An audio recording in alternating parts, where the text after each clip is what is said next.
This meeting is being held in accordance with the Open Public Meetings Act, and adequate notice of this meeting has been provided as required by law. Specifically, the revised annual notice was emailed to the West Essex Tribune and Star Ledger on February 28, 2023. The agenda and resolutions for the meeting are available on www.livingstonnj.org.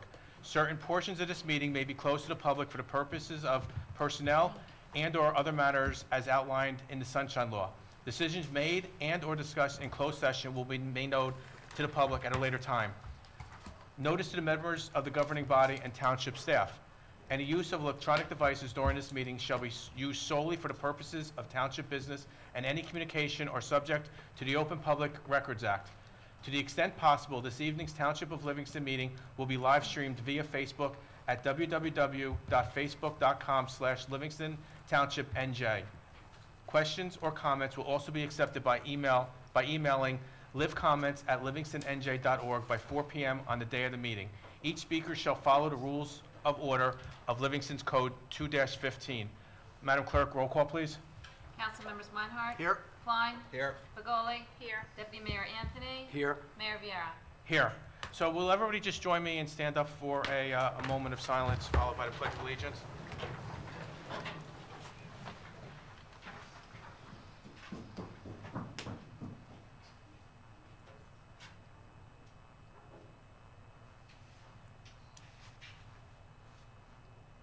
Frank Begoli, will you lead us in the Pledge of Allegiance? Speak. I pledge. I pledge allegiance to the flag Of the United States of America and to the republic for which it stands, one nation, under God, indivisible, with liberty and justice for all. I did talk to him before that. I did tell him. I did. Carolyn, thank you. I don't know why it's not loading on my app. Thank you, everybody, for attending. Tonight, we want to welcome the Rosenson family as town remembers Eric. We also want to welcome the lacrosse players and their families who have joined us here today.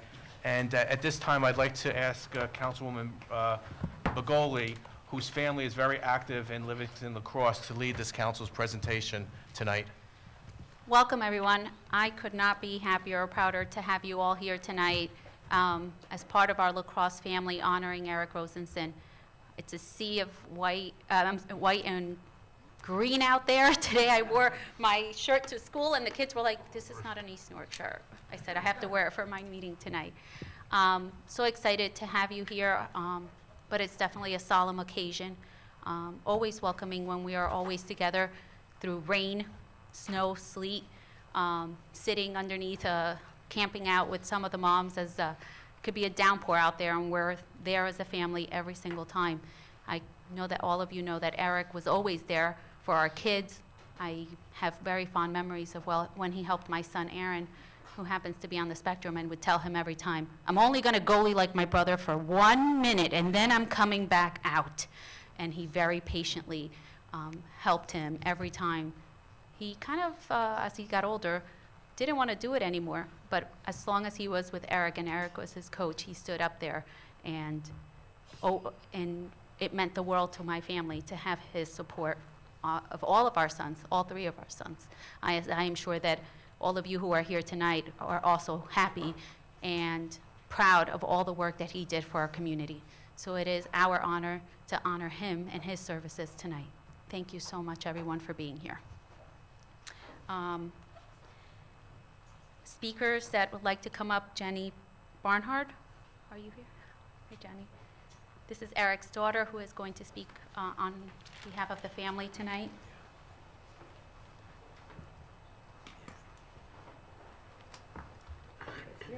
Microphone. You can take it. Okay. Let me just leave it. Pull. There we go. Thank you so much for honoring my dad, and thank you all for being here today. It really means so much to the family. And he would have been so amazed and impressed to see you all out here, and he was very humble about everything that he did because he just loved it.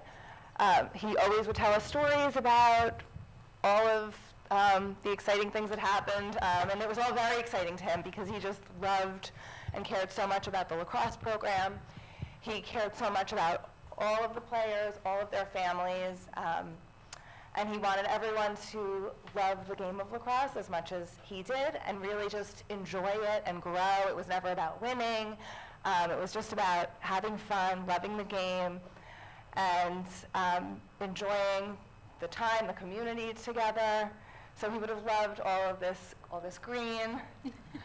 And just, it would have really warmed his heart to see all of you here. And on behalf of our whole family, we really, truly appreciate you honoring him. And we treasure this, and we appreciate all of you, and look forward to a great season. And thank you. Great, thank you. Thank you so much.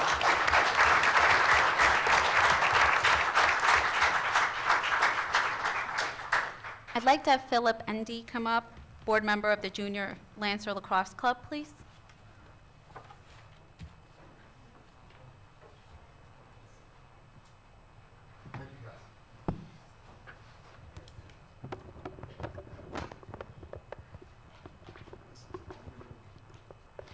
Thanks, everybody.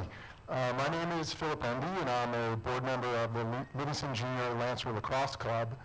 On behalf of Mark Constant and Mike Weber, our presidents, and our entire board and club, I've been asked to say a few words about a very special person our club, our community, and our family lost recently, and that's Eric Rosenson.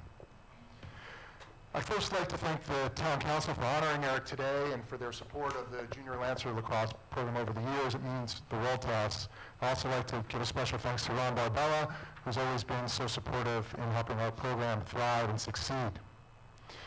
I'd also like to first give my thanks to Eric's family for allowing me to say a few words about what he meant to our program, our kids, and this town. And of course, I'd like to give them our condolences. And lastly, thanks to the two men most responsible for the founding of our program in the late 1990s, along with Eric, Lenny Zuckerman and Owen Pollack, for letting me share some thoughts this evening. I know this has been very difficult for all of you. I'd also like to give a quick shout out to Tom Coyne, who I also saw here, and Barry Sullivan, also one of our former presidents. Eric's email address was livingstonlax@gmail.com. Tells you pretty much all you need to know about the guy. He offered to give it to me or Mark a couple of times, and we told him no way. It is, was, and always will be his email address. And that way, when we got into trouble for maybe disagreeing with a referee or two, and the league would reach out, they'd always send the email to Eric first. And sometimes he'd make the problem go away, and other times by the time the problem reached Mark and I, and Eric would say, guys, what did you do? He'd have a lot of it diffused.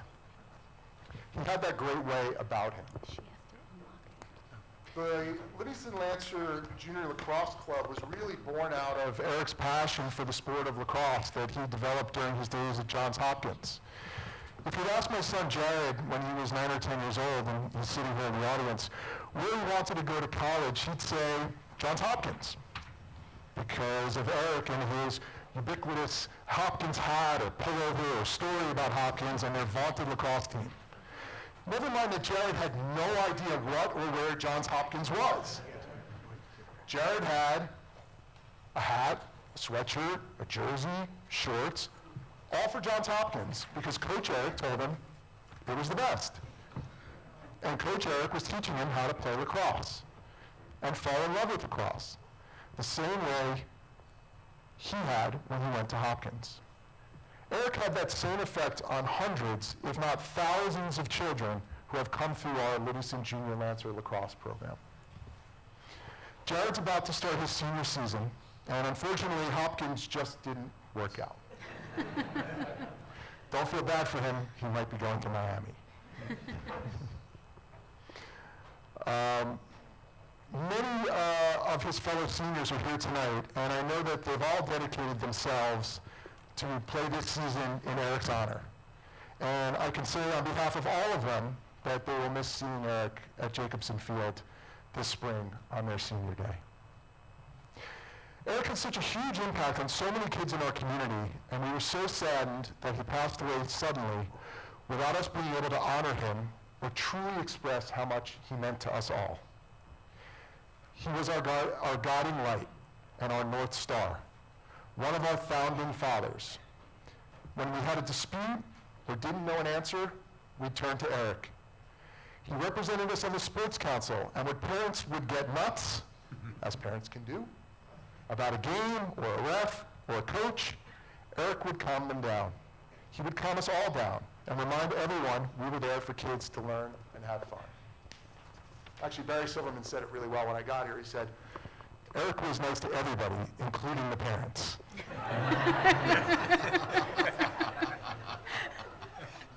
All the credit to Barry on that one. He loved our sport and our lacrosse program so much. While many of our volunteers whose kids have aged out of the program have moved on, Eric continued to volunteer his time, running our summer clinic, our clinics for the Y after school, and for the Chinese school, fundraising, and most recently coaching our first and second graders alongside his grandson. And I know that those first and second graders, as we start our season this week, are going to miss their coach Eric so much. His loss to our program is an enormous hole that me and my fellow board members will struggle to fill.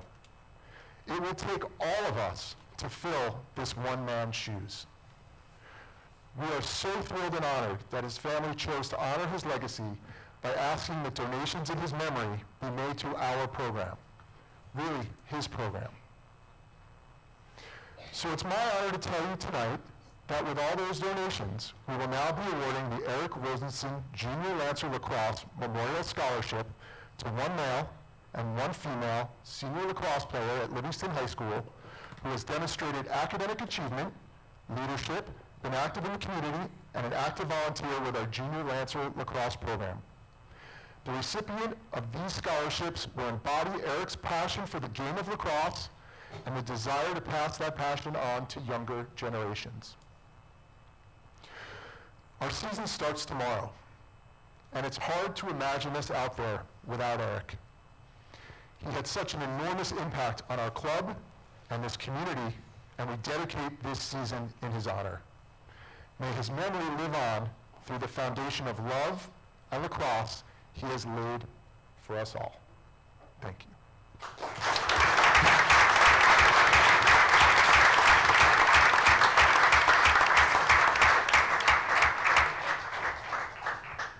We do have a proclamation for Eric this evening, but I want to thank the founding fathers of the Livingston Junior Lancers for their help in putting together the wording tonight, for their help in spreading the word, having you here, and for their support of our council as we honor Eric tonight. Thank you. Councilman, you want to go down there? Yeah, Why okay. why don't all the council members go down?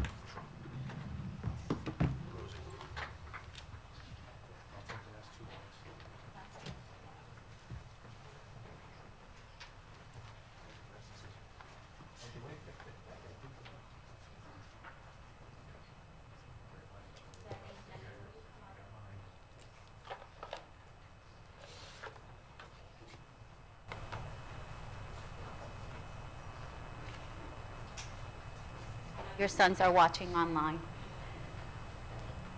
Come on. So I'm not going to read this on my own because I'm not the only diehard sports parent on the council. So I'm going to ask them to join me. I will start. Whereas Eric Rosenson graduated from Johns Hopkins University in 1976, and where he was the lacrosse team equipment manager and member of the Hopkins 1974 National Collegiate Lacrosse Championship team, and then traveled with the team to California, where he received the championship lacrosse ring, of which he was immensely proud of.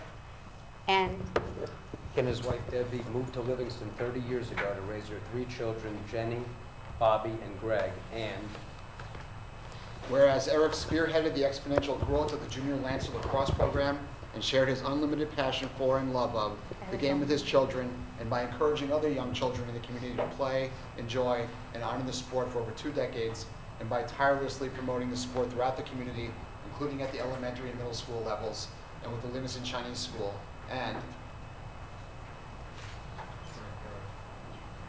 You didn't do an and.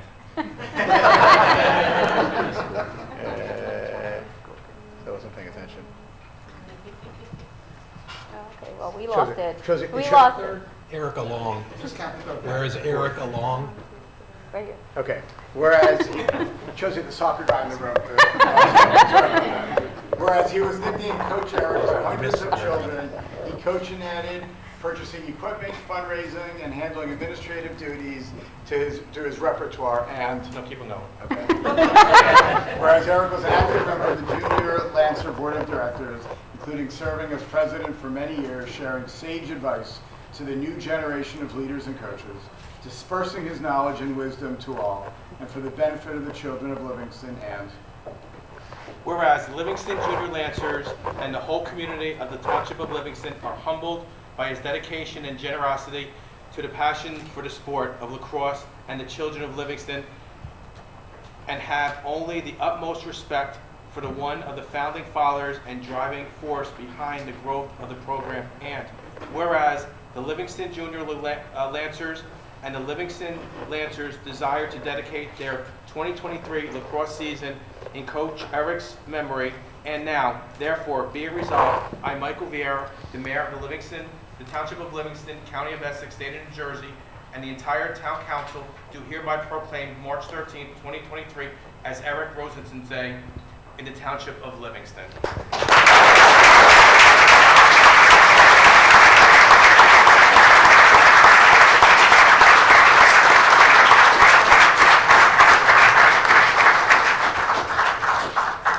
And as Irving reminded me, one of the things that Eric always had with him was his wooden stick. We'd like to give you this wooden stick that says Livingston Township, Eric Rosenson Day, March 13th, 2023.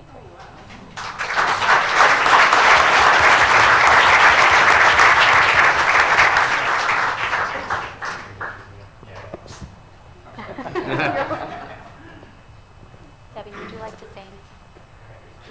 Thank you all. I'm just overwhelmed. I really am. Thank you all for coming, and I really appreciate everything. Thank you. Thank you, everyone. Go Lancers. Go Lancers. This is your season. Go show it for Eric, please. Thank you.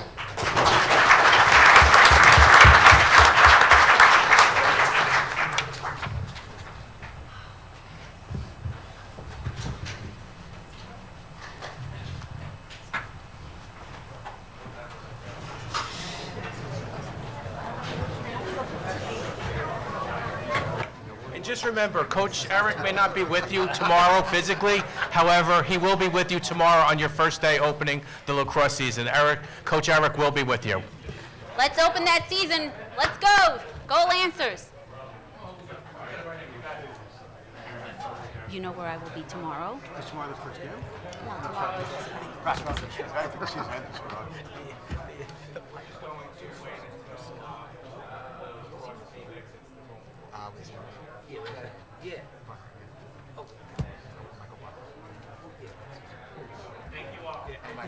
Yeah, good stuff. Thank you. Thank you. Thank you.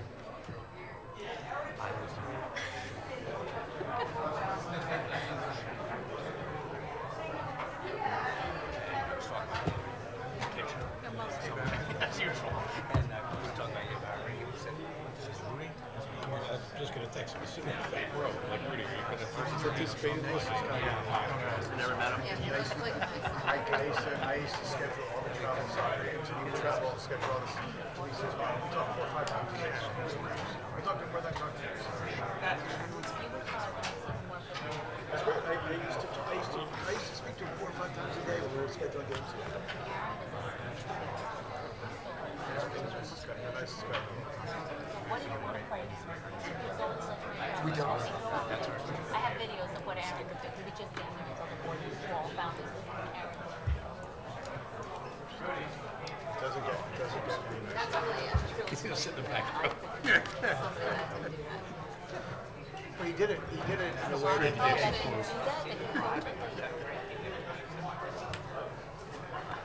You got it, Michael. Good night. See you. Bye-bye. No, lacrosse team has vacated the building. Oh. Yeah, that's what we're talking Sorry, Mike's not on. about. Okay. Thank you, everyone. At this time, I'm going to ask Barry Lewis, and I'm not sure if anybody else is from the committee, to discuss the report that the council received in draft form regarding cannabis in Livingston. I've asked for this discussion to be part of the regular meeting, so those, anyone interested in the community who who cannot attend today's meeting in person can watch this on social media, or a recording will be shown on LTV. Barry, can you talk about the report what the council has received the draft form of? Yes, I can. Thank you, Mayor. Do have We have to leave the back door open. I'll leave the door open. Unfortunately, it's a public meeting. It has to legally be open. You know, maybe we could just ask them to, Yeah, I'll try and speak loudly. Up on the board, I tried to summarize the report. The full report will be available, and we'll make it available, but rather than read all the pages of the report, trying to just summarize it here. So the first is just a brief kind of history of the legalization of cannabis in New Jersey. Started in 2010 with the first medical marijuana statute that was then amended in 2019, where they expanded some of the conditions for which it's available. As most are aware, in 2020 and during the election in November, there was a statewide referendum, and it passed pretty significantly, 67 to 33%, where the residents wanted the state to explore and permit recreational marijuana or cannabis. Pursuant to that referendum, the state then passed what's called the New Jersey Cannabis Regulatory Enforcement Assistance and Marketplace Modernization Act, or CREAM, in 2021, which provided certain provisions authorizing the use of cannabis by individuals over 21 years old. So under the CREAM Act, the state authorized 6 different classes of license. I'm just going to briefly go through the list. I'm sure most people here are probably aware of them, but Class 1 is the cannabis cultivator license. It sounds like what it is. It is farming or growing cannabis, whether it be outdoors or indoors, but basically growing the plant. Class 2 is the cannabis manufacturer license, is businesses typically within an indoor closed manufacturing type building, take the cannabis that's grown, process it, and manufacture it into a number of products. The door got closed again. Yeah, unfortunately, legally, the door has to remain open.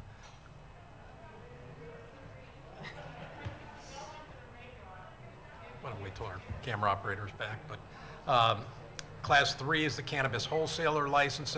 So a lot of these are almost like the typical supply chain in any good, or there's something that's grown, then it's manufactured, then it's wholesaled. Class 4 is a distributor's license, exactly what it sounds like.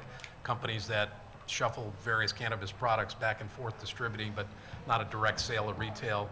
Class 5 is the retail license, which is an actual store, direct-to-consumer sales to individuals. And Class 6 is a delivery license, where, sounds just like it is, it's the Uber or DoorDash of cannabis, where a business would deliver it from one location to the next.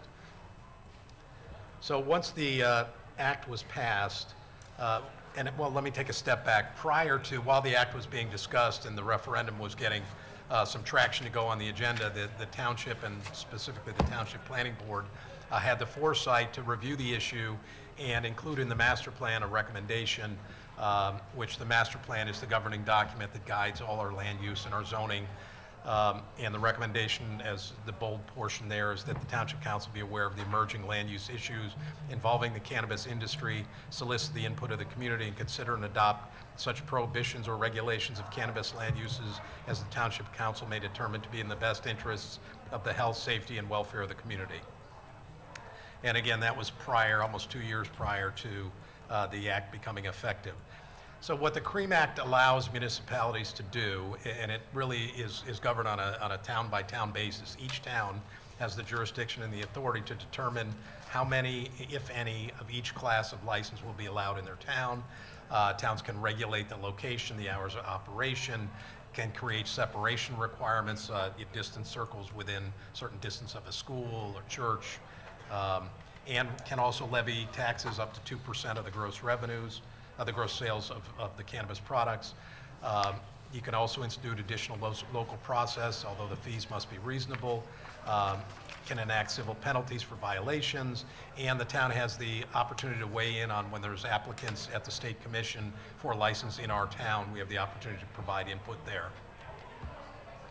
So against that backdrop, the mayor and council decided to appoint an ad hoc committee to take the first crack at studying these different cannabis licenses and the zoning and current land uses within the township to make recommendations as to where any of these licenses would be appropriate if the council were inclined to approve them.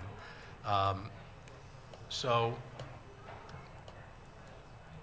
the ad hoc committee was consisting of Peter Klein, who was at the time the chairman of the planning board. He's now past chair, but still a member of the planning board. It was then Councilman Rudy Fernandez, now planning board chairman Rudy Fernandez, who's with us tonight, but being shy and sitting in the back row and not wanting to come up and participate. But I do have to give a lot of credit. Rudy, the report, which again will be put online, Rudy was basically the draftsman, did all the heavy lifting. So again, a big thank you to Rudy for his efforts in that regard. This subcommittee, our charge was to examine 5 of the classes, everything but retail. And I won't speak for the council, but generally the discussions involved that this was such a new and emerging topic. Most of the other classes of license, as I alluded to, warehouse, manufacturing, growing, distributing, is more akin to a typical, industrial type use that's within a building, and you wouldn't know whether it was cannabis or shampoo they were making in there. Whereas the retail has a much more pronounced, I think, potential effect on the community, on neighboring residents, on the people. And I think there was a desire to take a little more time with the retail, allow some of our neighboring communities who we knew were already ahead of us to develop some anecdotal evidence of what the impact is. Is it, there were always horror stories of what it's going to be, what it's not going to be. And so for this purpose, this report included everything but retail, and we'll discuss that later and look to the council for direction on that end of it. The committee met on a number of occasions. We reviewed the zoning map, all the district regulations, all the current land uses within the community against the types of licenses, did some diligence in terms of understanding what each of those operations look like, how big the facilities are, what the challenges are, whether they be noise, odor, traffic, et cetera. Met with some current operators and owners of manufacturing and other businesses to understand real world what they'd learned and their experiences. Some of the findings and observations that we concluded as part of our research was that the cultivator licenses, as you might expect, because they're growing plants, they have a significant demand for water. They generally require very large buildings. We did conclude that Livingston was unlikely to be one where you'd have an outdoor, because we don't have a lot of farmland or large, open tracts that are not available, and generally may require air filtration systems. The manufacturing processes, what we found was something less, but still sizable buildings up to 10,000 square feet, generally don't generate much traffic, more than their employees and an occasional truck coming and going.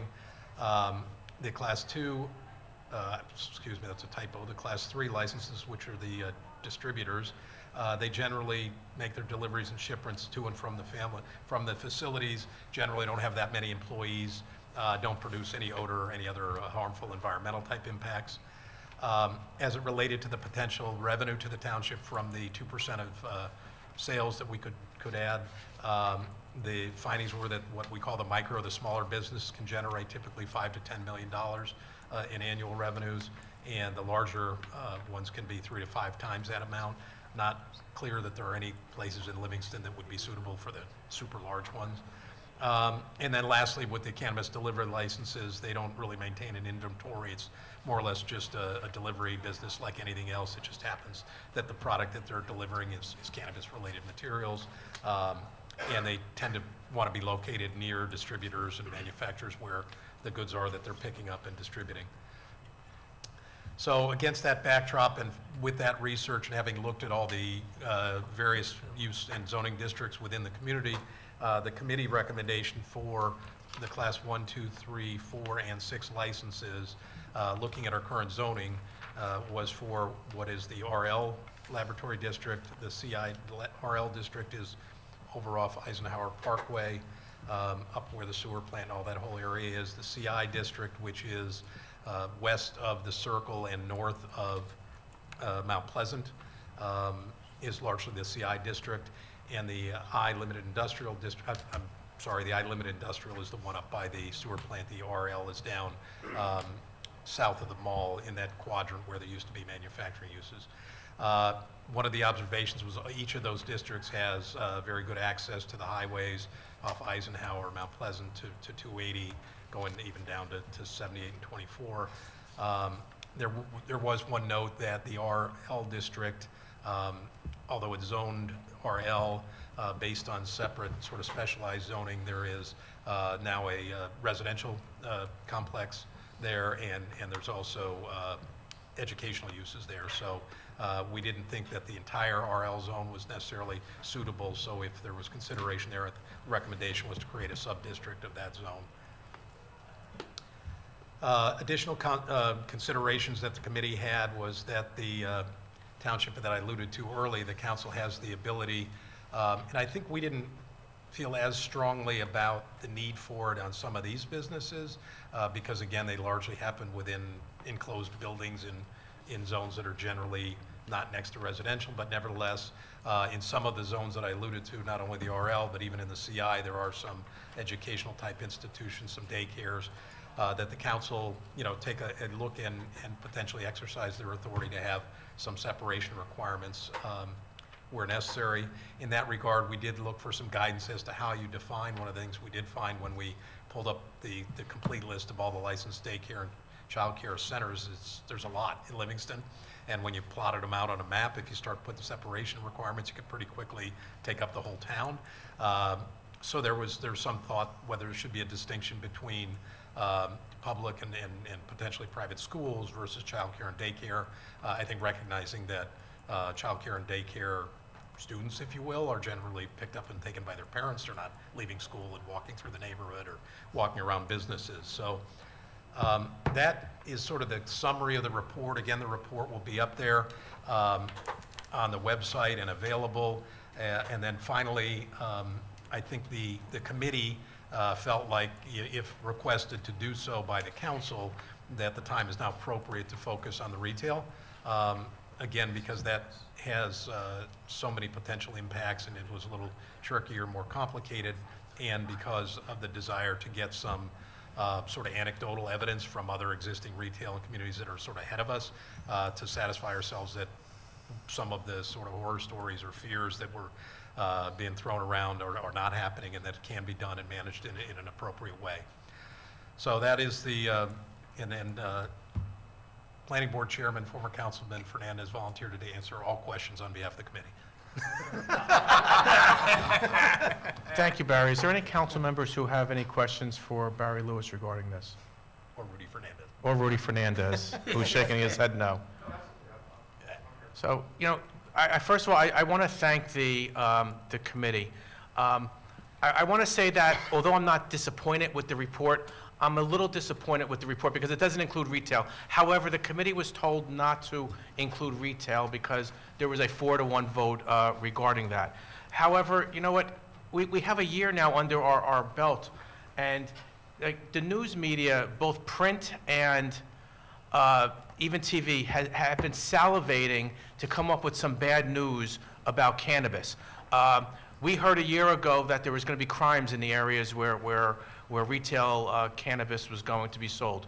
We heard that there was going to be traffic, long lines, robberies. We've heard everything to dissuade us. However, nothing like that has come about. Montclair, there's nothing coming out of Montclair. I hear that people can just walk right into the store and there's no lines. I know Morristown is about ready to open something, so I don't know what the rest of the council feels, but I think it's time that whether or not the vote is still 4-to-1, I would like to see retail and medical marijuana discussed and a report created, so at least we have some more information about that. I don't know, it's an ask to the council, but That's something that I would like to see is a report for retail and medical marijuana. My second question is that I'm not sure what the rest of the council feels. However, with the classes that were just discussed, what's our next step, Barry, in opting in? Because we've opted out, whether we decide to opt in for all the other Yeah, so classes. if the mayor and council are inclined to accept all or part of the recommendation of the committee and want to see these different classes authorized, there will be some additional discussion. Do you want to put a limit on the number of each class of license? Because that's one of the things you can do. And get some direction in that regard, and then working with Mr. Cantor, we draft an appropriate ordinance, amending our zoning ordinances to make those permitted uses. Okay. Is there any other, Mr. Cantor, do you have any questions or comments? No, Mayor, You have any? but I'm happy to answer questions also. Okay. Does any other council members have any questions? We're not going to, what we're going to do is, for questions from the audience, we're going to do that under, in the section where it says, public comment on agenda items, which will be coming up shortly. Council members, Councilwoman Bogoli, you have a question or comment? I have a comment. I want to thank the Cannabis Committee for their hard work on the report. However, after a year of running for council, sitting 3 months on the council, and having community members come before this council months after months waiting for this report, waiting for a little hope, I can say I felt blindsided and a little let down when I learned that the report failed to address the most critical category, the category everyone had been waiting nearly 1 year for, retail. While I appreciate the hard work, which started many months before I was sworn in, and the time that went into it, the report appears to give the green light to moving forward with some categories of recreational use, which we should. And I can't help but feel this is just another wasted opportunity. If and how and when we can move forward with retail. I know that the majority of Livingston residents voted yes, and I believe it can be strategically sown to minimize any negative impact while maximizing tax dollars and ratables. I made a commitment to the residents of Livingston who asked me while I was running if I would support retail cannabis if it were to come up on the council. And I stated I would, and I still stand by that statement. I remember a few meetings ago, we were told that our recreation department was short $60,000 due to inflation and the needs for paint and seeding and weeding. And residents incurred that additional cost in registrations to offset those funds. We need new fields. We need to maintain our current ones. Some may say that the revenue might be a very small amount. I say any revenue is welcome to improve our town and programs without taxing residents. Fear of the unknown, fear of having a new industry that sells what used to be illegal for generations operating in our town. People have no issue with a liquor store, but this just seems different, new, and that's okay. For all reports of people who visited a retail establishment, they are pretty posh, and in some cases, very clean and welcoming, and we have not heard of any incidents at all at these retail locations. I simply feel that residents will always fall on either side of the coin, but it is up to us, the members of the council, to move our town forward, and sadly, I feel we have missed out on leading on this issue. Thank you.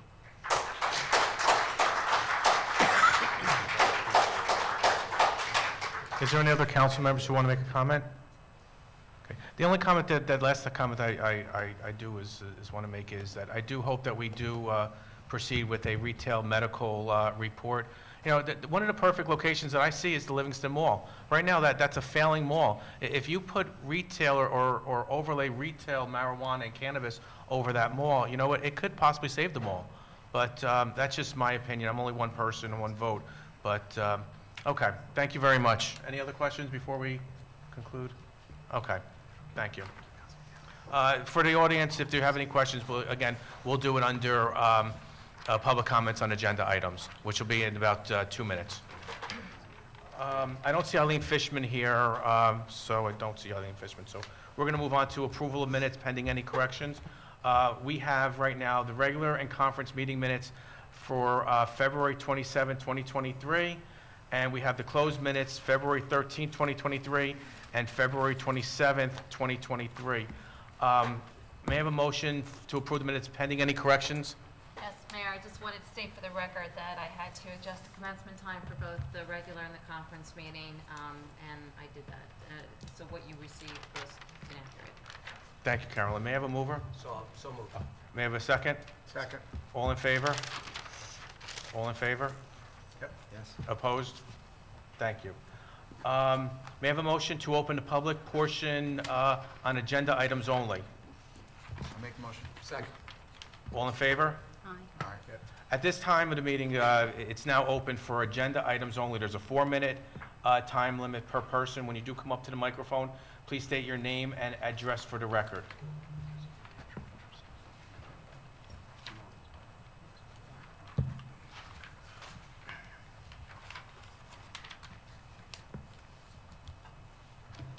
Eisenhower Parkway.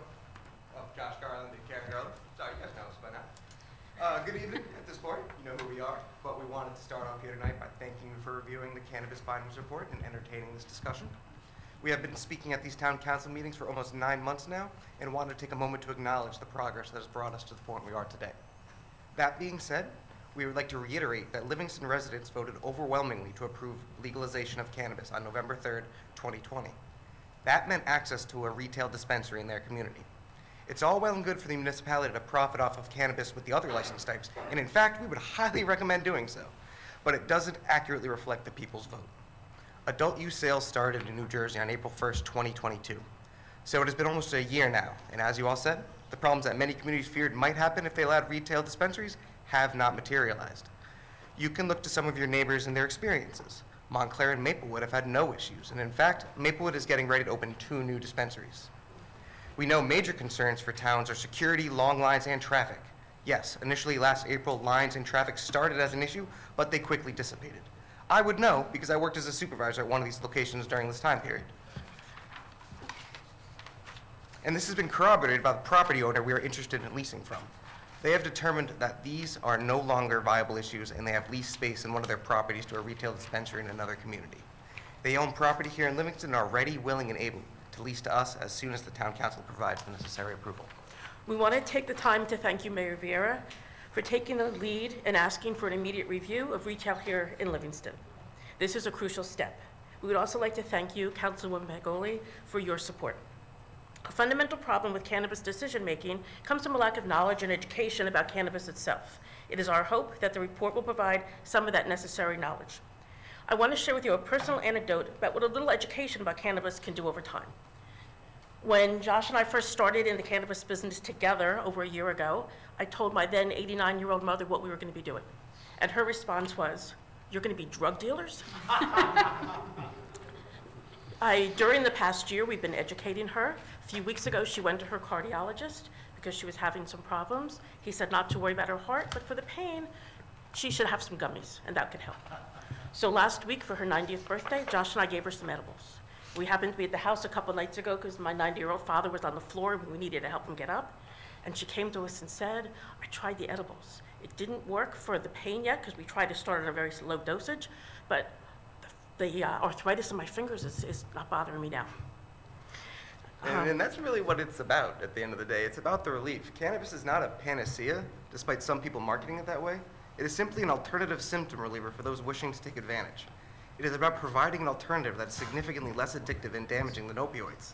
There's a stigma about cannabis that those in the industry have been fighting against for a long time, and we are continuing that battle by helping to properly educate. We believe had the powers that be had a better fundamental understanding of cannabis, they would have included retail in this original report. But regardless, what's in the past is in the past. We can move forward now with clear, open eyes, and if you recall, transparency is what we've requested from the very beginning.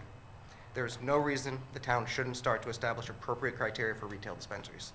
Thank you for your time today. Thank you. I do have a question.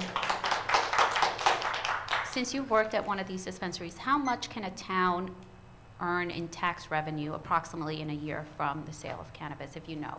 It really depends on the size of the dispensary. I'll let you guys know the Well, it's- finances of a dispensary. You can Well, we'll out. do it together because you can charge up to a 2%, tax on the sales. So Josh has worked in 2 different dispensaries. He worked at the one in Montclair. So on average, and that was just medical when he was there. And that was prior to April 21. So on an average month, what was the volume of sales? I mean, I don't know if I can make that public necessarily. Okay. Okay, I will be happily to explain any of this in a private Oh, session. private, and okay, I not just- a problem. defer Thank you, I respect to appreciate the it. company I work for, I'd rather not have their financials. Let's put it Understood, this way, thank when you. he worked for another one, they could do up to $1 million in a week. Now you can do the math. Okay, thank you. Thank you. Hi, my name's Robbie Blitz. I live at 14 Hickory Place, and I wonder if, I know that the report came from the council, but are residents, are you going to take residents on this? Do you want people with direct experience to be informed what your decision-making? I feel like some things are being done in a vacuum. For the record, we did hold, was it last year, 2 years ago, two forums, but we listened to all the residents. Was that over, was those the Zoom ones? Yeah, it was during COVID. It was Yeah, during and that's our when, COVID. so Sean had to keep saying, but it's not an addictive drug, but it's not an addictive drug. So I don't know how representative that was, and also, I heard one of those, and only, I think, maybe one, possibly two people had any direct experience. It was a lot of people, a lot of fear. So I just, Robbie, I think the council has to go back and talk about whether or not we want to proceed with the retail medical piece of it. And I believe that if we do, maybe we do include residents in there to be transparent. I'm not sure whether the rest of the, if we need to go beyond what we've just read, that seems like a pretty good report. And I'm sure that the council will actually soon be deciding on that one too. But yeah, you know, I've been trying to keep this this year as open as transparent as possible. So I can't tell you right now whether or not there's going to be a committee for retail or medical, because the rest of the council has to talk about it. However, I know you have my vote for it. okay, great. Excuse me? I am concerned that we're leaving a lot of money on the table. And if we don't move fast, you know, towns one after another are opening, so, We need your name and address for the record. Robbie Blitz. Mike, you got me. Name and address. She gave it. She did, she gave it, she gave it. Something on Hickory. Bobby Blitz. Bobby Blitz. Hi, thank you. Mark Pollock, 114 West Hope Park, Hi, Gap Mark, Road. how are you? Good. There's a lot of fear talk that goes into cannabis, right? The connotation of cannabis, the crime that comes with it, but can you name a single one in Jersey? I'm not, I'm just saying I'm just that- saying, just quote, I'm not, just from No, I can't. the fear. Yeah. Oh, right, so that's the thing, it's not prevalent in reality, it's all fear. So what we need people from out of state, top tier, best of class people, right, out in Portland, Oregon, out of Colorado to come in and show what could be done. Right now, there's 2 MSOs in New Jersey who are on the verge of bankruptcy and are gonna be selling within a year or 2. You need people from out of state who know what they're talking about in order to preserve New Jersey to be in cannabis What's on experience. the verge of bankruptcy? What? What did you say was on the verge of a bankruptcy? 2 multi-state operations in New Jersey that are currently operating, one in Montclair and one in Bloomfield. That are going out of business? Yep. When they can make $1 million a week? They're not making $1 million a week, not with their overhead. But why are they? Their overhead is too much, and with costs going up, and when you have inexperienced cultivators, you have people who are inexperienced, and you get people who are here are experienced, right? You work somewhere, you're experienced. That's not what I'm talking about. But if you're going to grow, you need to know what product, how exactly it works, and if you don't, that's a lot of waste material, right? I was told in 2020 that we were looking into medical cannabis. That was already, 3-4 years too late. So now we're 7-8 years too late. And the question is, what is going to change for you guys to move on it? Because as we pass, more towns are opening, and we're just losing out on money, and property taxes go up. We have Heritage, who's looked the same since 2002, right? There's things that could be benefited from cannabis, but we need to have an open mind in order to make that change. So when you said 2 facilities were closing, you meant growing facilities, not retail spaces? No, there's 1 retail and there's 1 cultivation. Yep. One retail, 1 cultivation. Yep, yeah, Excuse me, correct. can Medical. you please, Yep, well, please medical. talk from the. But the point is, you need people who know how to operate that from the inside and outside. And from the 3 people, with all respect to the commission, none of them seem to have cannabis experience, right? I mean, if I'm wrong, correct me. So you need people to have experience in order to make valuable change. The retail, you said, was in Montclair or Bloomfield? There's a few. There's a couple, Montclair and Bloomfield. There's different locations, but the corporate locations are on the verge of foreclosing. So you need, or bankruptcy, so you need people out of state to come in to make sure that we are benefiting correctly. Just like conditionals, right? Everyone can apply for conditional, but if you have the real estate and you have the people in mind to actually make that experience work, that's what's valuable. And that's why New Jersey can't be a failed cannabis state, because they're bringing the right people, and that's what this town needs to do. But wouldn't that be consultants to the businesses themselves? I think we just need to actually decide whether or not we want retail. I just mean this commission. That's like, I have people, I mean, everyone has people, like people out in Colorado who were like, Kentucky has moonshiners, right, families of moonshiners. Out in Oregon, who are in California, but in Humboldt County, right, original growers have made that into their legacy. So if you bring people like that, you bring in athletes who use cannabis medicinally, right, and that's how you really change the connotation, and we could be a leading town in that with where we're located. Because I think the question to the council is whether or not we want Yeah, and that's the- retail. So that's the Yeah. question that we have to Right. answer. 100%. Everything else, depending on the businesses themselves. Right. It's up to them. Every business goes out of business. Some businesses go Oh, out of 100%. business. But And you- we just have one question to answer. And then you mentioned the traffic, sorry, Barrett, you mentioned the traffic coming in, right? So if you're already if you're wanting these located near high traffic areas, what's the difference between high traffic to a cultivation and high traffic to a retail? There's not, right? So if I'm not. No, and I think you misunderstood me.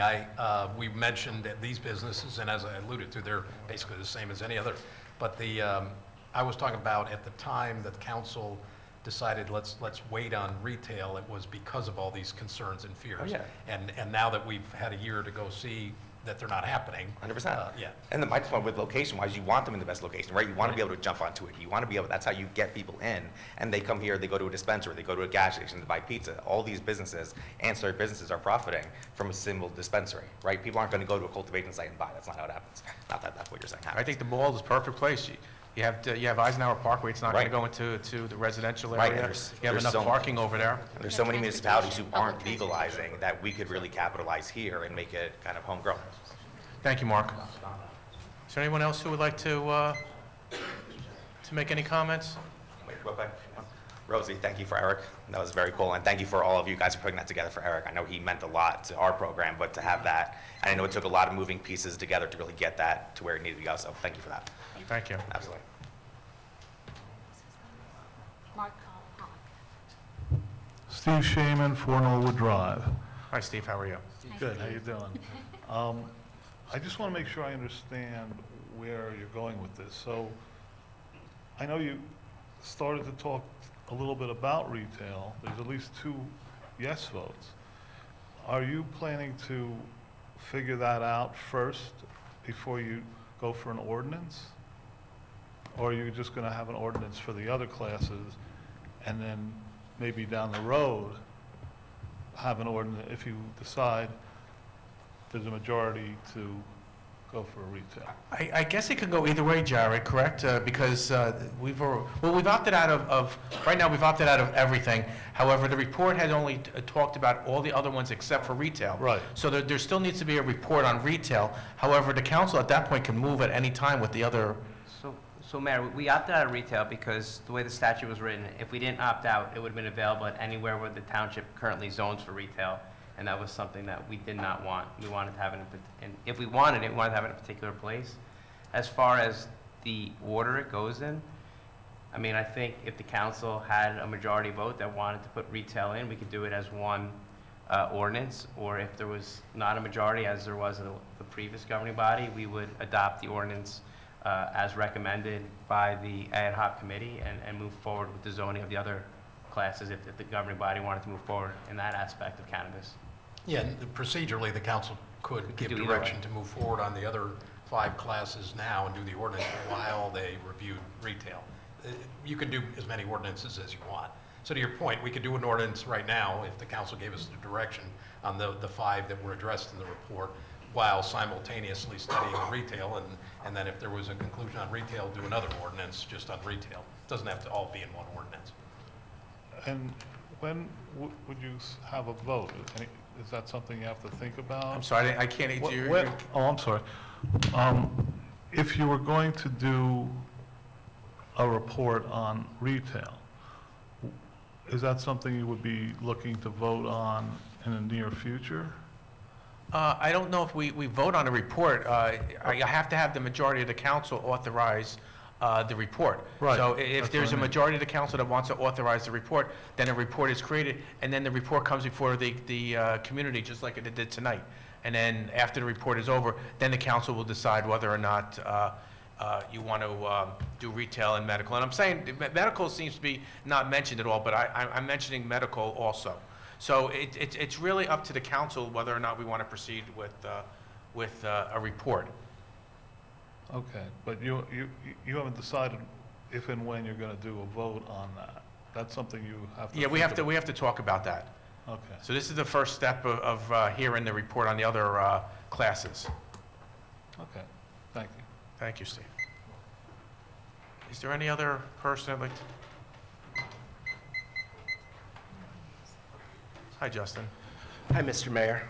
Justin Albert, 56 Amherst Place. A few things. One, as a former member of the board of Livingston Lacrosse, thank you for honoring Eric Rosenson, a real loss to the community, and he's the example of what a life in Livingston can be, the life that you create for yourself in Livingston, and so thank you for doing that.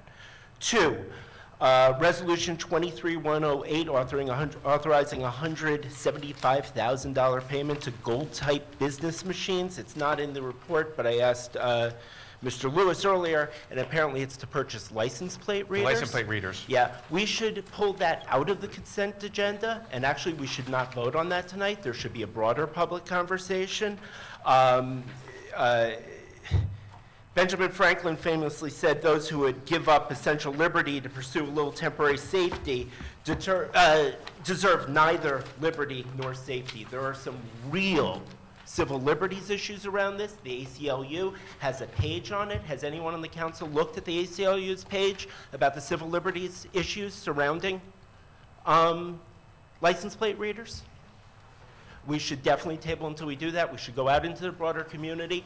Rather than borrowing money pursuant to 04-2023 out of fear and getting these license plate readers, we should have a public conversation. So please, please, please pull that tonight. Certainly pull it out of the consent agenda, but then do not vote on it tonight. We deserve a larger public conversation. On to the cannabis issue. Thank you for finally bringing this around. It's been a long time coming. This council needs to decide whether it wants to merely serve the needs of money or whether it wants to serve the responsible members of the Livingston cannabis community. If we're going to be serving the responsible members of the Livingston cannabis community, it's not clear whether any of your ad hoc committee members identify as cannabis consumers. Do you know if any of them identify as cannabis consumers? It wasn't a question I asked. Yeah. So, and we're pretty sure that they didn't engage anybody from the local cannabis community with respect to this. If we're going to move forward, there were some real problems in the law. We had an opportunity to shape the law. Our township attorney, his office represents Linden, which is represented by Senator Scutari. We could have had a real role in shaping it. We stuck our heads in the sand. It was a mistake. We're coming back later, and we're playing from behind. The actual amendment to the Constitution says, quote, "The growth, cultivation, processing, manufacturing, preparing, packaging, transfer, and retail purchasing, consumption of cannabis or products created from cannabis by persons 21 years old or older shall be lawful and subject to regulation by the Cannabis Regulatory Commission." Cannabis Regulatory Commission never passed any regulations around personal cultivation. People in this community have for a long time and will again this spring responsibly exercise the natural and unalienable right and personal liberty to cultivate for personal use. If this town wants to take a forward position, let's start a conversation about what responsible growth for personal use looks like on personal property. That would be a forward position for this community. If we're going to be just doing not retail but every other class just to make money, we need to take a serious look at the multi-state organizations that are bleeding this state dry under the Murphy administration. Definitely want to have smaller local establishments. I'll give them 30 seconds more. And lastly, retail, if we're going to do it, let's do it. I mean, it's 2023. We've been battling this, argument. It's been legal for 13 years here, at least under medical. We're always talking about how do we up the vibrancy and bring people in and have people enjoy we were discussing it in the back room earlier. This is one of the ways you bring it in. We're spending a lot, residents are spending a lot of money that flows out of the community. We can keep that money in the community and have good jobs for skilled and educated local people. So thank you very much, Mr. Mayor. Thank you. Thank you, Justin. Is there any other person that wishes to talk about anything on the agenda? Okay. Hearing no more Madam Clerk, has any written comments been submitted? Yes. Yes. Mayor, there has been. There was a written comment come from Dr. Hader Rizvi. She says, hello, will the council consider allowing retail operations in the township? That Okay. was one question. That's it? That's it. Okay, thank you. Hearing no more comments, may I have a motion to close the public portion on agenda items only? So moved. May I have a second? All in favor? Yes. Great, thank you. We're at final ordinances for second reading. We have two of them this evening. Madam Clerk, can you please read ordinance 03-2023 by title? Yeah, ordinance 03-2023, amending chapter 170, section 113, D-S, designated shopping center district of the Code of the Township of Livingston. Great, thank you, Madam Clerk. May I have a motion to open the public hearing? May I have a So moved. May I have a second? Second. All in favor? Aye. Opposed? So the public hearing on ordinance number 03-2023 is now opened. If anybody wants to come up to the microphone and speak on this, please give your name and address for the record. Justin? 56 Amherst Place. Is this for the mall? Yes. Well, there's a number of things going on, and we're throwing out a bunch of ideas for the mall, and when the mall's not viable, and we keep trying to prop it up, but we don't own the real property there. Why don't we slow down with the mall? Why don't we, move to shut it down, acquire the value of the real property so we could develop it properly, rather than just throwing things in there? It's not designed for a healthcare education training facility. It's not the right place for it. We ought to think twice about this. Thank you, Mr. Mayor. Thank you. Does anyone else have any comments? May I have a motion to close the public hearing on ordinance 03-2023? So moved. May I have a second? Second. All in favor? Aye. May I have a motion to move ordinance 03-2023? May I have a mover? So moved. May I have a second? Second. Do any council members have any comments on 03-2023? Barry, you want to just talk about why this is an ordinance that we're looking at? Yeah, there was an interest that the mall, as we've discussed, has had struggled with occupancy. There was an interest from RWJ Cooperman Barnabas in taking some space there for training. I think there was a belief that the space is available. It would help the mall. It would also bring bodies into the mall. The people there getting trained could shop at the stores. It's existing space. It's not a significant use or construction or anything. It's not, interfering with the ongoing, more comprehensive plans to redevelop and reimagine the mall. But the sense was it met a need that Barnabas had. It also provided not only the revenue that the mall would get from renting that space, but also brought more bodies into the mall to patronize all the other businesses in the mall. Thank you. Is there any other questions? Any other questions? Madam Clerk, can you please proceed with the roll call? Councilmember Meinhardt? Yes. Klein? Yes. Begoli? Yes. Deputy Mayor Anthony? Yes. Mayor Viera? Yes. Thank you very much. Madam Clerk, will you please read ordinance number 04-2023 by title? Ordinance 4-2023, bond ordinance providing an appropriation of $5.6 million for various improvements in and by the Township of Livingston, authorizing the issuance of $5.333333 bonds or notes of the Township for financing part of the appropriation. Thank you, Madam Clerk. May I have a motion to open the public hearing? So moved. May I have a second? Second. All in favor? Aye. Opposed? So the public hearing on ordinance number 04-2023 is now opened. Does anyone need to or would like to make any public comments on this ordinance? Hi, Mr. Mayor. Justin Alper, 56 Amherst Place. Can you pull the funding for the license plate readers until we have the time to have a public community conversation about that? We shouldn't be financing that. And let's pull at least the part with respect to license plate readers, please. Thank you very much. I do have a question on the bond ordinance. I know we approved Hold one. on a second. Oh, I'm sorry. No, why don't we do, hold on a Still no second. public hearing. No, let's do Oh, the we're still public in the hearing public first, hearing. Councilwoman. I thought we were done. Council will Sorry. come after. So is there any other Go. questions, or anybody want to make any statements on this? So may I have a motion to close the public hearing on ordinance 04-2023? I'll move it. May I have a Motion second? Yeah. All in favor? Opposed? So may I have a motion to move ordinance 04-2023? So move. May I have a second? Second. I'll second. Mayor, Okay, Mayor, so does before- any council members have any comments on 04? Mayor, I'd just like to respond to Mr. Alpert. The privacy concerns of license plate readers are certainly being taken seriously. I know that the Attorney General issued a new directive on October 21st, 2022, amending his prior directive of 2010, and our Livingston Police Department does follow all AG guidelines when it comes to that, and part of the directive did include privacy concerns.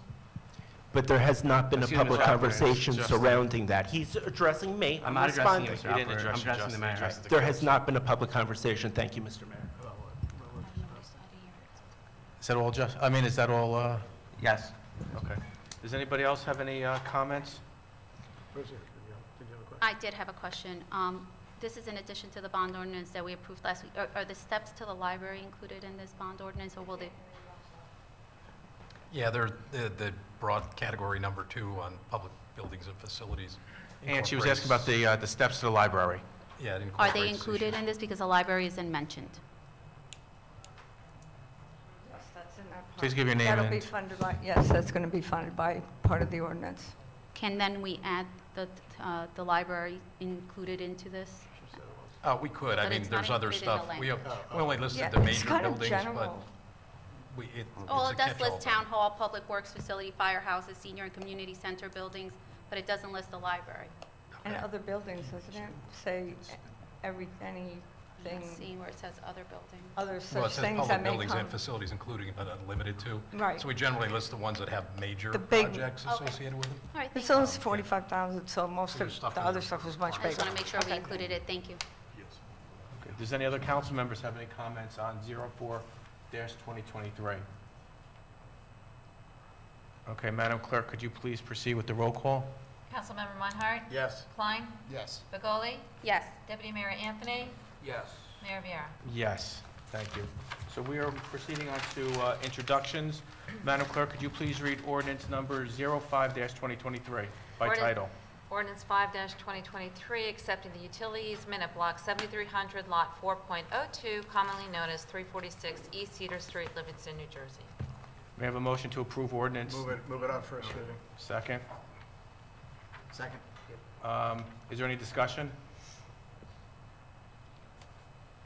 Madam Clerk, could you please proceed with the roll call? Councilmember Meinhardt? Yes. Klein? Yes. Begoli? Yes. Deputy Mayor Anthony? Yes. Mayor Viera? Yes. And Mayor, this will be having its final hearing at the March 27th, 2023. Thank you. Madam Clerk, could you please read ordinance number 06-23 by title? Ordinance 6-2023, accepting the deed restriction at Block 7300, Lot 4.02, commonly known as 346 East Cedar Street, Livingston, New Jersey. May I have a motion to approve ordinance Move it number on first. 06-23? Move it on first reading. May I have a second? Second. Any discussion? Madam Clerk, could you please proceed with the roll call? Councilmember Meinhardt? Yes. Klein? Yes. Begoli? Yes. Deputy Mayor Anthony? Yes. Mayor Viera? Yes. And Mayor, this also will have a hearing on March 27th, 2023. Thank you very much. At this time, we're going to proceed with the consent agenda. All matters listed with an asterisk are considered to be routine and non-controversial by the council and will be approved by one motion. There will be no separate discussion of these items unless a member of the governing body so requests, and in which case the item will be removed from the consent agenda and considered in its normal sequence on the agenda as part of the general orders. Madam Clerk, could you please read all the resolutions on the consent agenda by title and resolution number? Resolution 23-106, approving bid budget. Resolution 23-107, approving First Amendment to lease agreement with T-Mobile Northeast LLC for Chetwynd Water Tank Cell Tower. And Resolution 23-108, authorizing a contract with Gold Type Business Machines, Inc. Thank you. Do any members of the council wish to have any items removed from the consent agenda for separate discussion and voting? Mayor, if you could pull out 108, would be appreciated. 23-108 is being pulled for separate discussion. Is that it? Any other ones? So may I have a motion to approve the resolutions remaining on the consent agenda? So moved. May I have a second? Second. Madam Clerk, please roll call. Councilmember Meinhardt? Yes. Klein? Yes. Begoli? Yes. Deputy Mayor Anthony? Yes. Mayor Viera? Yes. So we have, Mayor, if I could just briefly, the resolution 23-106 for the public, it's a unique statutory procedure, so it approves the bid budget, but there is actually a public hearing scheduled for April 24th at the next council meeting, and there's another vote on it, and there is an opportunity for anyone who wants to be heard on the bid budget. So even though it's a resolution, not an ordinance, there is a second round, and I just wanted to announce that. thank you, Barry. May I have a motion to approve resolution number 23-108? So moved. May I have a second? Second. Any discussion? Mayor, I'll discuss it, that's all right. So, Justin, I think your points are important. I've had extensive discussions with Chief Marshutz and other people in law enforcement about this idea. The first thing that all the experts will tell us is that the most effective way of combating the crime that's happening in Livingston right now and the type of crime we're having right now is to get LPRs. There is a concern about, are people being tracked? Is that something that we want to see happen in town? And I agree with you that it's something we have to be very serious about when we're talking about this kind of thing. It's an important issue. I think that more than anything, people come up to me when I'm walking around town and talk to me about public safety. It's the number one issue that I get approached on every week. And people are asking, what are we doing about it? What are we doing about it? When you talk to the experts, getting the LPRs is the most effective tool for helping to provide safety in our township. I'm convinced of that after talking to a lot of people. I also am concerned about the aspect of tracking people in the public. I think it's a crucial point. And I do think that if we are going to use a tool like this, we have to follow very carefully all of the rules, and I trust our police department to do this, about how the information that's collected is used and who it's shared with, and how it's disposed of appropriately over the correct time period. And I would also say that if this is something that's not working, then we can always make the decision to turn them off. Right? This is not an unreversible decision. This is something that we have a choice in how we use it. And I think at this point, certainly from the people I've spoken to, it's the right tool to use. Mr. Mayor. Justin, I'll give you 30 seconds since he addressed. I think there was a motion and a second, Mayor. Yeah. Oh, I can't? Okay. Sorry, Justin. There was no public conversation. There is a resolution. Okay. Thank you. Madam Clerk, could you please call the roll? Councilmember Meinhardt? Yes. Klein? Yes. Begoli? Yes. Deputy Mayor Anthony? Yes. Mayor Viera? Yes. Thank you very much. At this time, we're at the public portion on any subject. May I have a motion to open the public portion on any subject? So moved. May I have a second? Second. All in favor? Aye. Opposed? The meeting is now open on any subject with a 3-minute limit. If you come up to the microphone, please state your name and address for the record. Nobody? Madam Clerk, has any written comments been received by your office? No, Mayor, they haven't. Okay. I don't see any, so may I have a motion to close the public portion on any subject? Motion closed. Second. All in favor? Yes. Okay, opposed? Thank you. So at this time, we're also up to reports from township officials and professionals. Barry, do you have anything to report? Just briefly, Mayor, I do have a couple items that we'll be discussing in closed session, but I did want to remind the council, but also the public, that we're going to have the budget workshop meeting on Monday, next Monday. The number of the department heads will be there in advance of that. Our CFO, Ann Cucci, and I will be meeting with those department heads to go through all their presentations. I do want to just give you a heads up on the SYLS. Director Walker is out on medical leave, so Ron Barbella and Corinne, so just be gentle on them. This will be their first time making a budget presentation. We have the library coming, though, too. And the library will be coming, police, DPW, engineering, water, sewer. So that is, I think, at 5 o'clock? What's the time? 5 o'clock. 5 o'clock. So just a Next Monday. reminder of that.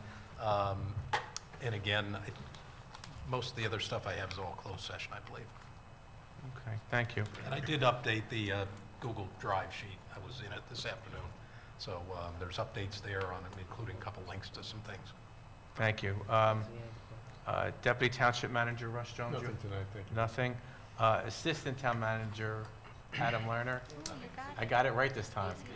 I didn't promote you at all. I don't know, you consider that maybe a demotion? Sorry.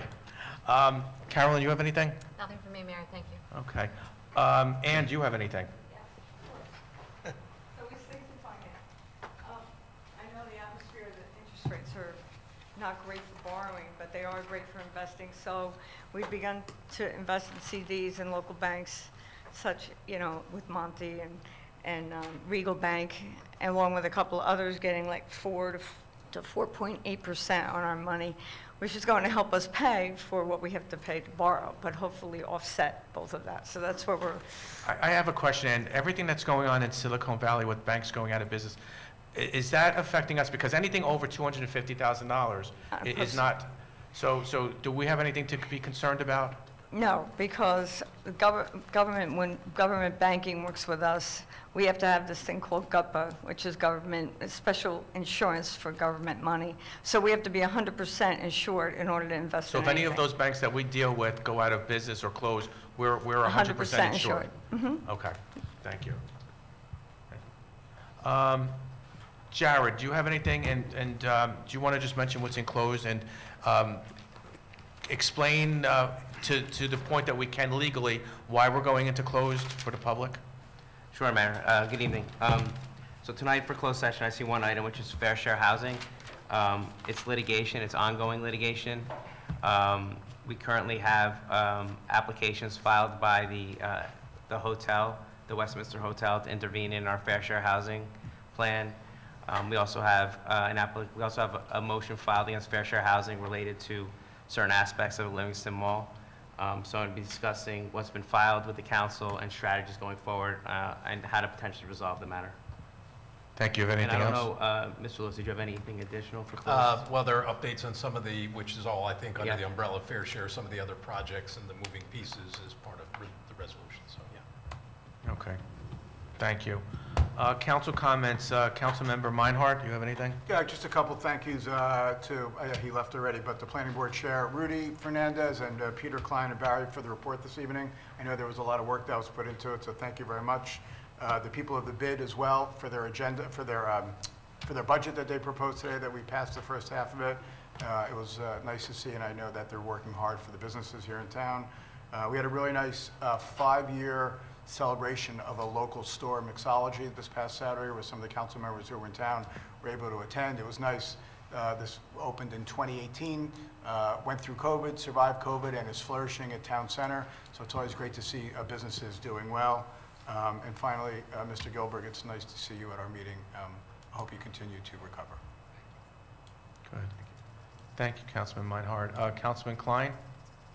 I would just comment, I was really happy that we were able to honor Eric this evening. The first time I met Eric was when he came in front of us to talk about Tevlin Field. And I was just absolutely sort of blown away by his selflessness and earnestness. It was just, he was so sincere, and he worked, he was trying to get this field named after Brandon for, I think, like months and months and maybe a couple of years. He was just constantly at it, and he had nothing to gain for it. He just was there because he thought it was the right thing to do. And he made such an incredible impression on me through that process, and I was always very happy to have the opportunity to talk to him and schmooze with him on the side of a field after that. He really was a really special guy. So I just wanted to say that. Great, thank you. I'm sorry, Mayor, can I add one more thank you? Sure. Sorry, I'd like to, Councilwoman Rosie for putting this together with the lacrosse club. I didn't get a chance to thank you. It's a lovely evening, and thank you for organizing it. Great, thank you. Councilwoman Bugolo, you have anything? No, I think I said everything I needed to say tonight. Mayor. Thank you. Deputy Mayor Anthony? Sure. Same thank yous as Ed, and thank you, Rosie. That was wonderful. Sean, I first met Eric. I was, I think, a freshman councilman, and he was on sports council. And it was a bunch of people, and I think Phil Endy said it tonight. He was like a North Star guiding. I was thinking of all those words, calm. Like, it was a lot of people that wanted a lot of sports-related, asks, and Eric was just so calm and kind of, again, I was a freshman, he took me under his wing, so to speak, and that was a great liaison I served. I'd like to just thank also everyone who put in time, Rudy, Peter, onto the ad hoc committee. It takes a lot for people to just take their spare time, like you said, for no gain or whatnot, just to spend hours giving back to the community as well as a lot of the people here doing. Thank you for all your comments tonight on some of the agenda items. So that's it. Good. Thank you, Deputy Mayor.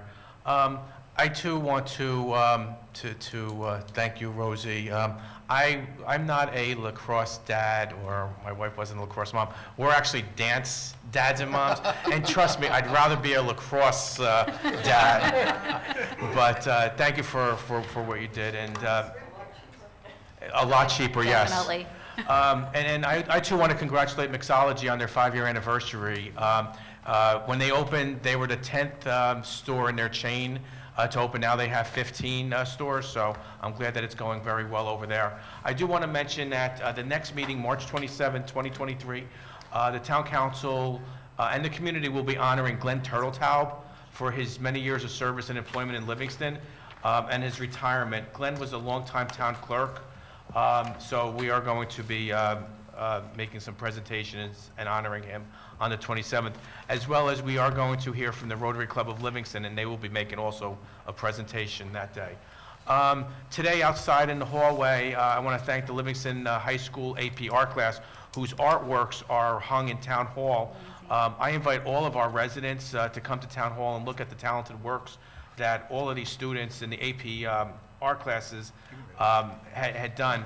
And the artwork will stay up until May 2nd. So please, if you have time to stop by Town Hall, please do so. Want to remind the community that April 15th is the next electronic recycling and paper shredding day at the Senior Community Center from 9 a.m. to 2 p.m. And the last thing is, Barry, do we have any updates on either a short-term camera system for the community center to deter those illegal dumpers? Or Adam? Go ahead. So last week, we had a meeting with Mr. Block of the school district. We discussed buses, we discussed cameras, and we're coming up with some ideas to kind of move forward with that. Okay, thank you. Councilman Klein? You reminded me, thank you. Not that it's totally related, but on the basketball courts, by the tennis courts, what's going on with those? Are there any updates? Yeah, well, we pulled together some specs. That's one of the updates. It's actually in the sheet with a link in it. Raises the question of because particularly now, if we're looking at a complete reconstruction of the basketball courts, you're looking at probably $400,000 or $500,000. And the question I pose is the pool decision. And ultimately, if there ultimately was a decision that the pool should remain at Memorial, then after meeting with Dr. Block, identifying what area they would anticipate for a potential expansion, that leaves them of their parking lot. The recommendation, for a variety of reasons, would likely be to construct a new pool in the current parking lot and by the basketball courts, where the current pool site becomes a common parking lot between what would then be the aquatic complex and the school, the expanded school. And the point being, if you were going to go there, you wouldn't want to build brand new tennis courts or basketball courts if you're potentially going to shift that. And there's a map there's a link to a map that shows what I'm talking about. Okay, so this is a casualty of the pool conversation. Okay. Unless there's a decision that it's definitely not happening there. If there's going to be a pool at Memorial, then I think that makes the most sense, and basketball courts are sort of more fungible to move around. Thank you. So, but if it is a casualty of the pool, we do have to find a new place for a basketball court. Should we start looking now, just in case? We've started looking to identify alternate locations, and again, you can there may be even opportunities to continue them there. It's just where they're currently seated. It'd be like right smack in the middle of, and you'll see it on the map that it's drawn out where the three sections are. Thank you. I just want to thank everybody for tonight. We are remaining in open session and going back to finish the conference meeting, followed by a closed session. So our next council meeting is scheduled for March 27, 2023. Just drive home safely, everyone. Thank you. Thank you, everyone. One of the courses closed tomorrow or? For tomorrow, for tonight.